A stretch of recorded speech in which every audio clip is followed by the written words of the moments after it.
138편은 아마도 다윗의 말년의 시로 추정하기도 합니다. 다윗의 인생 말년에 모든 상황 가운데서 하나님 앞에서 감사가 넘쳐나는 다윗을 보게 됩니다. 다윗이 이렇게 감사가 넘쳐난다고 해서 넘쳐날 감사의 조건만 있었던 것은 아니었습니다. 다윗의 일생을 돌아놓고 보면 큰아들은 압살롬에 의해서 죽어버리고, 그리고 압살롬은 아버지에 대적하다가 또 죽어버리고, 그리고 다윗의 딸 다말은 압살롬의 이렇게 형제가 되나요? 그 남매가 되죠. 다말은 강간을 당하고, 집안이 이렇게 이런 쑥대밭도 없고요. 이러한 가운데서도 인생의 모든 고난과 어려운 가운데서도 그에게는 감사가 넘쳐났던 것입니다. 감사라는 것이 감사할 것이 있어서 감사한 것이 아니라 하나님께서 우리의 마음을 잡아주시니까 어려운 가운데서도, 환난 가운데서도, 오늘 우리가 읽었던 3절에 내가 간구하는 날 가운데서도, 7절에 내가 환난 가운데 다닐지라도 그에게는 감사가 넘쳐나서, 8절에 보면 여호와여 주의 인자하심이 영원하오니, 인자하심은 헤세드죠. 하나님의 사랑이 영원하오니 주의 손으로 지으신 것을 버리지 마옵소서. 하나님의 사랑, 하나님의 성실하심, 하나님의 인자하심과 하나님의 성실하심에 대한 감사가 터져 나오는 것이 바로 오늘 138편입니다. 먼저 1절에 보시면 내가 전심으로 주께 감사하며 신들 앞에서 주께 찬송하리이다. 감사와 찬송, 내가 전심으로 감사하며 내가 주께 찬송하겠습니다. 시인은 어떻게 감사하나요? 오늘 1절에서 보면 시인은 어떻게 감사하나요? 전심으로 감사한다. With all my heart, 나의 모든 마음을 다해서 전인격적으로 나의 전부를 바쳐서 감사하다는 거예요. 감사할 일만 있어서 감사한 것은 아니에요. 세상에 그 누구보다도 자식의 죽음을 여러 차례 본 다윗으로서는 어려운 일들이 너무 많았고, 지난 날을 돌아보면 전쟁터에서 보낸 시간이 너무 많아요. 어린 나이에 거인 골리앗과 싸운 이후로부터 사울 왕을 피해 다니고 사울 왕의 추적으로 인해서 도망자의 신세가 되었고, 도망을 가다가 블레셋 땅인 가드 땅으로 가서 거기서 또 미친 척 하느라고 연기까지 했잖아요. 연기하다가 또 나와서 자기의 성이 빼앗기는, 자칫 잘못하면 블레셋의 편에 서서 유다를 칠 수밖에 없는, 이스라엘을 칠 수밖에 없는 상황까지 다다르게 되고, 인생의 수많은 문제 앞에서 그는 전심으로 주께 감사한다 고백이 나오는 것입니다. 특별히 어린 시절부터 수많은 전쟁을 겪지만 사실은 전쟁이라는 것이 그렇습니다. 전쟁은 내가 죽여야지 되는 거예요. 내가 착한 마음 가지고 전쟁터에 임하면 내가 죽임을 당하는 거예요. 죽이든지 죽여야만 내가 사는 전쟁터에 살다 보니까 생사의 갈림길에 늘 전쟁터에 나갈 때마다 있게 되는 것입니다. 말이 좋아서 여호와는 내 편이시다, 전쟁은 여호와께 속한 것이다, 말이 좋아 그렇지 현실로 나아가게 되면 내가 지금 칼을 빼들어서 상대를 죽여야 돼. 그것도 뭐 심장이 밑에 있는지, 뭐 저기 가장 급소를 단숨에 찔러서 힘을 못 쓰게 하면서 수많은 사람을 죽여왔던 사람이 다윗이에요. 전쟁은 환상이나 그리고 이렇게 그 막연한 것이 아니에요. 현실이에요. 전쟁은 여호와께 속하고 전쟁의 성패는 하나님께 있다고 그 누가 다 몰라요. 그러나 막상 현실 앞에 서게 되면 전쟁 앞에 나갈 때마다 두려움이 앞서는 거예요. 이번에 나가서 살아 돌아올까? 물론 하나님이 함께 하시겠지만 자칫 잘못하면 또 죽는 거예요. 생사의 갈림길을 수많은 전쟁을 거쳐오면서 그가 깨달은 것은 하나님께 감사하구나. 내가 전심으로 주께 감사하고 주를 찬양한다. 고백이 터져 나온 것입니다. 그냥 입 바른 소리만 하는 게 아니고 그냥 교회 가서 찬양하면서 아무 감동 없이 그냥 갑자기 눈물이 나서 눈물 흘리면서 할렐루야 하는 것이 아니에요.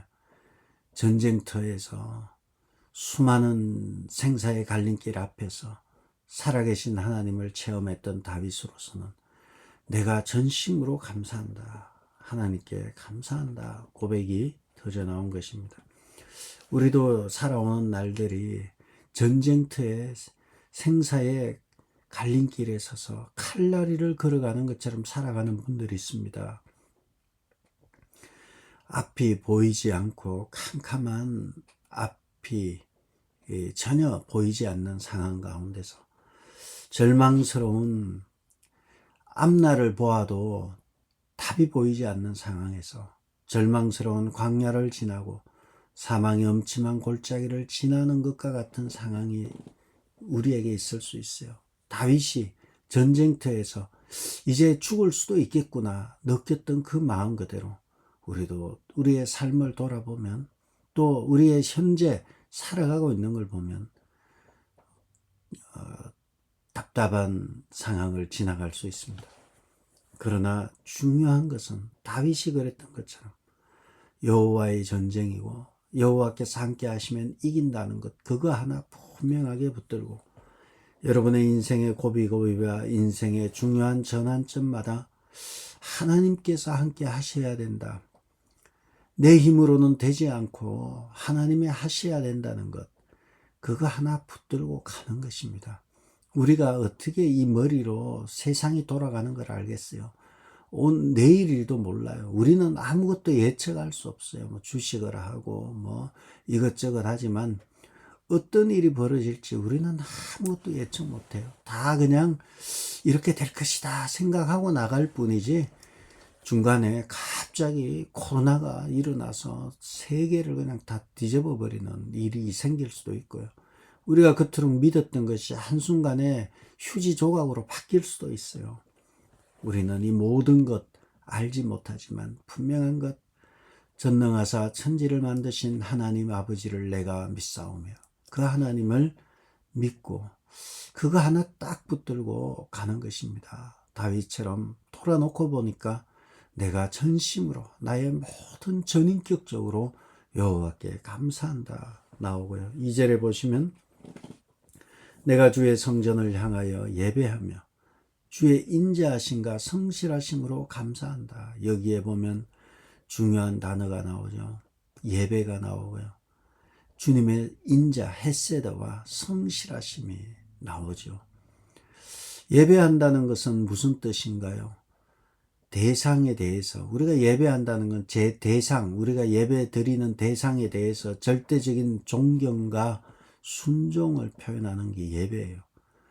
그래서 우리가 예배를 드릴 때는 예배의 주인은 우리 하나님이시라는 거죠. 다윗은 이스라엘의 최고 권력자이고 왕으로 있는 자입니다.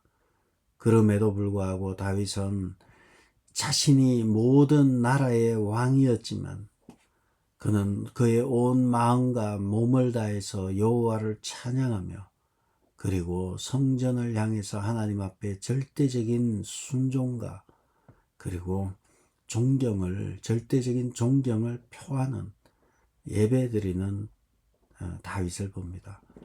다윗은 이러한 모든 예배가 자발적이고 독립적인 예배였습니다. 반면에 우리가 어제 보았던 요아스 왕은 여호야다가 사는 모든 날 동안에는 여호와께 정직히 행하였지만 여호야다가 죽고 난 이후에는 요아스는 이방신을 섬기고 여호와의 전을 버리고 이방신을 섬기는 길로 갔어요. 신앙이 의존적인 것이 요아스였어요. 그러면 그 반면에 다윗은 신앙이 철저하게 하나님 앞에서 자기 자신을 돌아보고 왕이었지만 사람들이 방백들이 옆에서 아첨하고 아부하는데 쏙지 아니하고 하나님 앞에 절대적인 헌신과 절대적인 순종을 다짐하는 예배, 성전을 향하여 예배하는 다윗을 봅니다. 내 위로 하나님이 계시는구나 깨닫게 되고 그 앞에 겸손히 엎드리는 예배자로서의 다윗을 보게 되고요. 그리고 그가 주님께 감사한 것은 2절에 주의 인자하심과 성실하심이라 말합니다. 인자라는 것은 인자, 사람 이름이 인자가 아니에요. 인자는 사랑을 말하는 것이고요. 이 사랑은 히브리어로 헤세드입니다. 헤세드는 실패하지 않는 사랑, unfailing love, 실패하지 않는 사랑, 그리고 영원한 사랑, 실패하지 않고 영원한 사랑을 말하고요. 성실하심은 우리가 무조건 믿어도 되는 진리를 말합니다. 나를 맡겨도 되는 진리. 여러분 자신을 맡길 만한 진리가 어디 있어요? 많은 얘기들이 있고 많은 설교들이 있고 많은 것들이 있지만 여러분의 영혼을 맡길 만한 것을 찾아야 되고 그것이 바로 주의 인자하심과 주의 성실하심, 나를 맡겨도 되는 그러한 진리와 견고함이 주님에게 있는 것입니다. 그래서 시인은 주님의 변함없는 사랑과 그리고 내가 전적으로 맡기고 의지하는 주님의 성실하심 때문에 내가 주의 이름에 감사한다.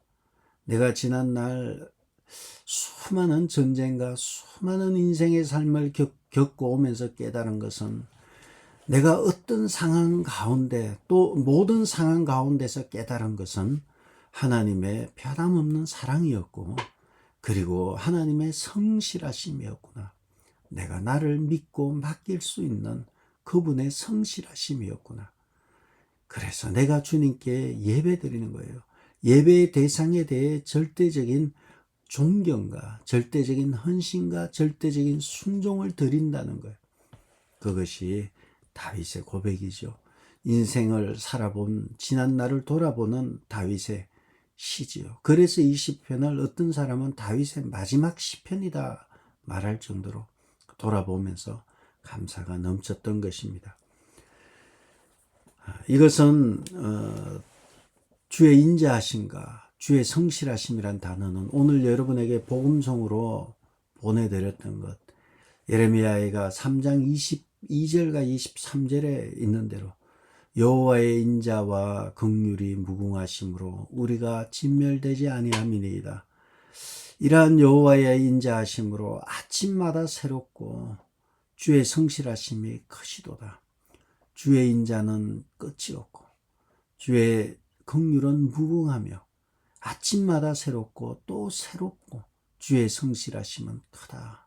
이러한 예레미야 애가의 말처럼 주님의 인자와 주님의 사랑과 주님의 긍휼하심과 주의 성실하심이 크다는 거예요. 인자와 성실과 긍휼, 예레미야 애가와 다윗이 맥이 닿아 있는 거예요. 사실 예레미야 애가는 예루살렘 성이 망한 때 그것을 망하는 것을 보면서 애가를 지은 노래가 이 예레미야 애가예요. 예레미야 애가에서 예레미야는 예루살렘 성전이 초토화되는 것을 보면서 주의 인자하심과 긍휼하심이 무궁하시고 주의 성실하심이 크시니이다. 아침마다 새롭고 늘 새로우니 주의 성실하심이 큽니다. 중요한 단어가 나왔죠. 주의 인자하심과 주의 긍휼하심이 무궁하고 성실하심이 크다. 인자와 긍휼과 성실이 크다.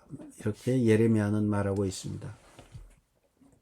그러나 돌아놓고 현실을 놓고 보면 유다는 지금 망하기 직전이고요. 그리고 유다는 어떻게 예루살렘 성전이 완전히 무너져 버리고요.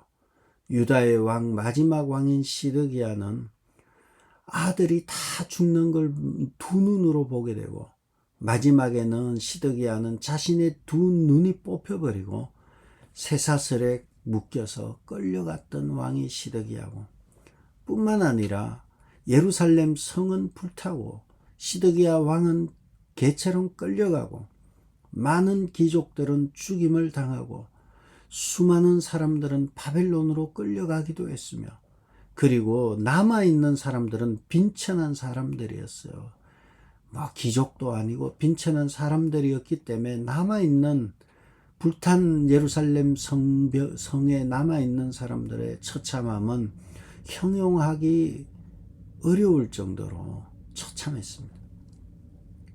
모든 것이 끝났고 모든 것이 희망이란 건 찾아볼 수 없고 가장 최악의 처참한 상황에서 예레미야는 애가를 지어 부르면서 주의 인자와 주의 긍휼하심은 무궁하며 주의 성실하심은 크시도다.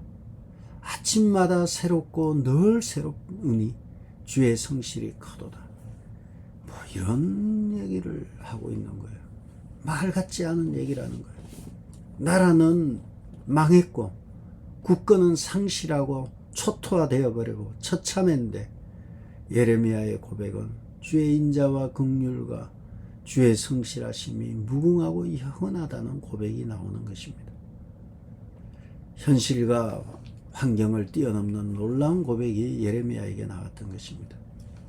여러분의 삶이 이렇게 바닥이라 할지라도 처참하고 더 내려갈 것이 없는 상황이라 할지라도 예레미야에게 부어졌던 그 크신 성령의 역사, 그 크신 은혜로 말미암아 절망 가운데서도 주의 인자하심과 주의 긍휼하심이 영원하고 주의 성실하심이 크시도다. 아침마다 새롭고 늘 새로운 역사가 여러분에게 있기를 주의 이름으로 축복합니다. 다윗이 하나님 앞에 주의 인자로와 성실하심으로 감사와 찬양이 넘친 것처럼 예레미야도 그 어려운 가운데서도 감사할 것은 하나도 없는 가운데서도 감사가 그 심령 가운데서 터져나오고 있었던 것입니다.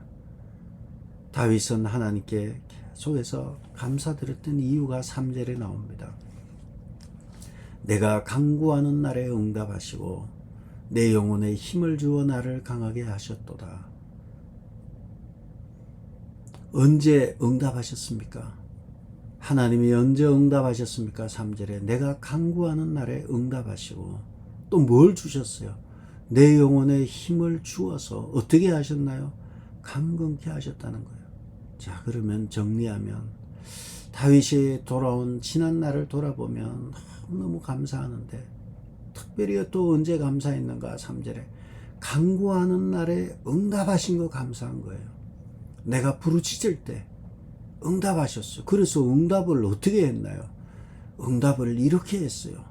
내 영혼에 힘을 주셔가지고 나로 하여금 강건케 힘을 내게 하셨다는 거예요. 그래서 감사하다는 거예요. 여러분이 간구하는 날에, 여러분이 간구하는 기도에, 여러분이 부르짖는 기도에 그 기도로 말미암아 우리 하나님이 여러분의 영혼에 힘을 주셔서 강건케 되기를 축복합니다. 하나님께 부르짖을 때 주님이 뻥쟁이가 아니잖아요. 주님이 그냥 아이고 그래 불쌍하다 하고 끝내는 게 아니라 내 영혼에 힘을 주시고 두 다리가 힘을 얻고 새 힘을 얻고 엘리야가 지쳐 쓰러져 있을 때 주님이 와서 어루만지시고 떡을 주시고 그렇게 하면서 엘리야를 세우신 것처럼 다니엘이 지쳐서 금식하여서 쓰러져 있을 때, 지쳐 있을 때 주님이 오셔서 어루만지신 것처럼 지쳐있고 간구하는 여러분의 영혼에 주님이 찾아오셔서 여러분의 영혼에 힘을 주시고 강건케 하시기를 주의 이름으로 축복합니다. 소망이 없는 것이 아니라 주님 앞에 매달리고 나올 때 주님이 거기서 힘을 주시는 것입니다. 그렇게 함으로 인해서 4절과 6절에는 이러한 여호와를 찬양하라는 거예요. 어떻게 찬양하는가? 4절에 여호와여 세상의 모든 왕들이 주께 감사할 것은 왕들이 주의 입에 말씀을 듣고 왕들이 여호와의 도를 노래할 것은 여호와의 영광이 크심이니이다. 세상 모든 민족과 열방과 열왕들이 여호와의 영광이 크기 때문에 그 주님을 노래하고 찬양하는 것. 세상 모든 민족이 구원을 얻기까지 세상 모든 민족이 구원을 얻기 쉬지 않으시는 우리 주님처럼 세상의 모든 나라들과 열왕과 민족들이 주님 앞에서 온전하게 예배드리는 이것을 여호와를 찬양하는 이것을 보면서요. 6절에 여호와께서는 높이 계셔도 낮은 자를 굽어 살피시고 멀리서도 교만한 자를 아십니다. 높이 계셔도요. 낮은 자를 보시고요. 멀리 계시지만 또 안 보시는 것이 아니라 교만한 자를 하신다는 거예요. 주님은 안 보이는 것 같지만 높은 곳에 계시는 것 같지만 여러분의 작은 신음에도 응답하시고 여러분의 작은 신음을 들으시고요. 안 보이시는 것 같지만 교만한 자는 반드시 잡아내십니다. 그럼 지금 교만한 자들, 겸손은 힘들다 해서 교만한 자들이 이렇게 많잖아요. 어떻게 되나요? 개봉박두입니다. 어떤 일이 벌어질지는 장담 못하지만 확실한 것 한 가지는 교만은 패망의 선봉이고 교만한 자는 멀리서도 교만한 자를 아심이라. 반드시 하나님이 정리하십니다. 지금은 하나님이 쓰시는 귀한 도구들이에요. 하나님께서는 교만한 자도 쓰십니다. 교만한 자는 교만하게 악한 용도로 쓰십니다. 하나님께서 여러분을 선한 용도로, 착한 용도로, 하나님의 나라를 위해서 열심히 힘쓰는 용도로 여러분을 쓰시기를 바랍니다. 교회에도 이러한 용도로 쓰임받는 사람 있을 수 있어요. 교만하게 쓰임받을 수 있어요. 그래서 끊임없이 분란을 일으키고 싸우고 말로 하고 이런 분 충분히 있을 수 있죠. 왜 교회는 그런 일이 없을 거라고 생각하시나요? 물론 여러분 다 그렇게 생각 안 하지만 교회에도 더 심합니다. 왜 그런가 하면 사단이 교회를 해방하죠. 교회는 주님이 세우셨기 때문에. 그래서 우리는 하나님 앞에 선하게 쓰임받도록 해야 하는 것입니다. 하나님은 높이 계시지만 낮은 자를 굽어 살피시고 멀리 계시지만 교만한 자를 치십니다. 세상은 요지경이란 노래가 있잖아요. 잘난 사람 잘난 대로 살고 못난 사람 못난 대로 산다. 그것이 세상이에요. 부익부 빈익 빈의 현상이 세상이에요. 원하는 것은 무엇이든지 얻을 수 있는 세상. 한강에 유람선이 떠 있고 다 부자들의 이야기예요. 하나님, 그런 하나님이라면 우린 소망이 없어요.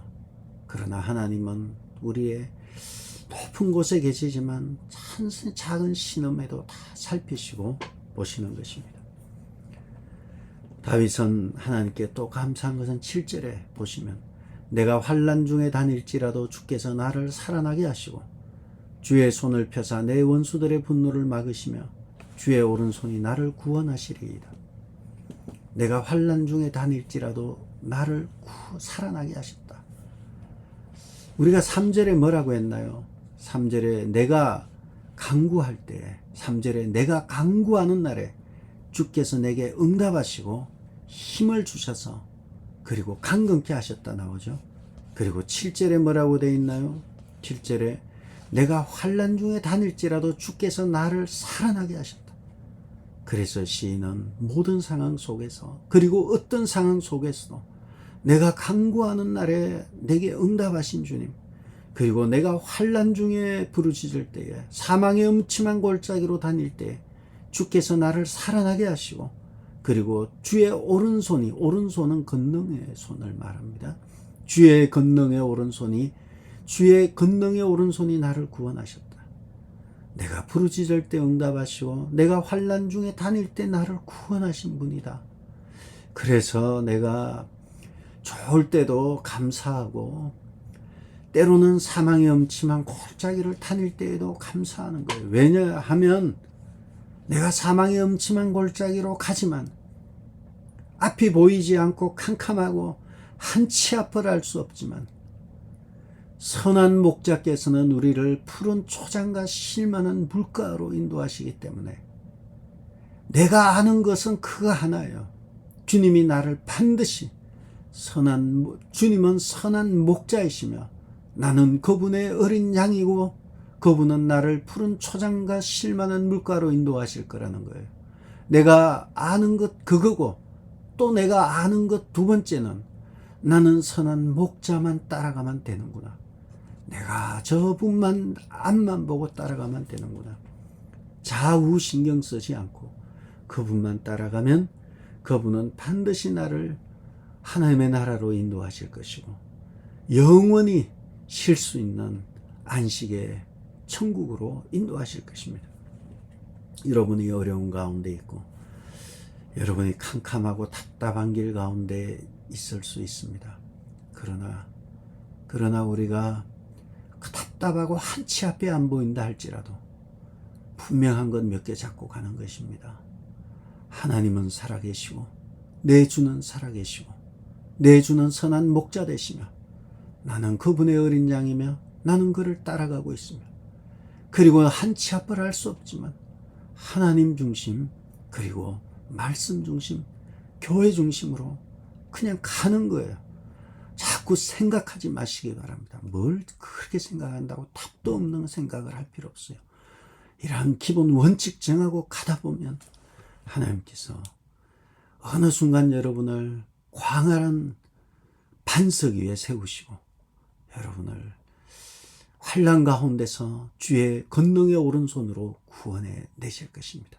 그때까지 견디시고 참고 끝까지 피투성이라도 살아남으며 끝까지 견딤으로 승리하는 여러분 되시기를 주의 이름으로 축복합니다. 기도하겠습니다. 아버지 하나님, 내가 간구할 때에 내게 응답하시고 힘을 주셔서 강건케 하시며 내가 환난 중에 다닐지라도 주께서 나를 살리시고 나를 구원해 주옵소서. 10인의 마음과 같이 어려운 가운데 있을지라도 주여 내게 힘을 주셔서 강건케 하시고 어려운 가운데서 반드시 벗어나서 승리하는 복되고 귀한 성도들 되게 도와주옵소서. 예수님의 이름으로 기도드렸습니다. 아멘. 하늘에 계신 우리 아버지여, 이름이 거룩히 여김을 받으시오며 나라의 마옵시며 뜻이 하늘에서 이룬 것 같이 땅에서도 이루어지이다. 오늘 우리에게 일용할 양식을 주옵시고 우리가 우리에게 죄지은 자를 사하여 준 것 같이 우리 죄를 사하여 줍시고 우리를 시험에 들게 하지 마옵시고 다만 악에서 구하옵소서. 나라와 근세와 영광이 아버지께 영원히 있사옵나이다.